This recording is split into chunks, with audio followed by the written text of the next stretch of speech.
séance en dents de scie sur les marchés qui ont manqué de catalyseur à la hausse pour signer une cinquième séance de hausse consécutive. Au final, le marché parisien consolide légèrement de 0,16% et clôture à 5 288 points après avoir testé en séance un nouveau plus haut annuel à 5 314 points. Sur le front économique, l'enquête ADP sur le secteur privé américain a dévoilé 183 000 créations d'emplois le mois dernier, un chiffre légèrement inférieur au consensus qui tablait sur 189 000.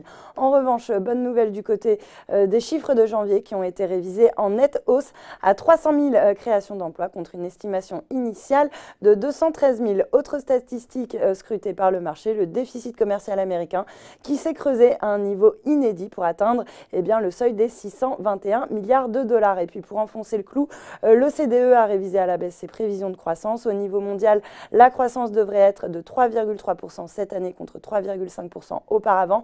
La prévision de croissance de l'Allemagne a également été révisée en nette baisse à 0,7% contre 1,8% auparavant, tandis que l'Italie, elle, basculerait en récession. Du côté des valeurs, DBV Technologies signe la plus forte baisse sur le SBF 120 après l'annonce de ses résultats annuels marqués par un creusement de sa perte nette à 166,1 millions d'euros.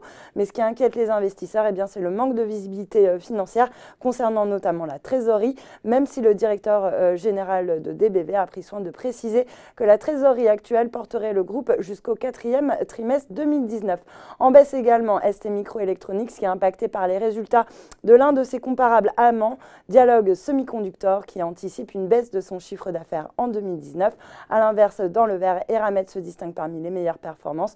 Le groupe minier bénéficie de la hausse des cours du nickel qui a progressé de plus de 2% hier. Vivendi, de son côté, confirme avoir vendu hier le solde de sa participation dans Ubisoft pour un montant de 429 millions d'euros. Cette opération représente une plus-value comptable de 220 millions d'euros. Et puis pour finir, un mot sur les commodities. Le pétrole qui est soutenu par la baisse des stocks américains. Le brut grimpe de 0,15% à 65,67 $ le baril, tandis que l'once d'or, elle, redonne 2,17% à 1283 $ l'once.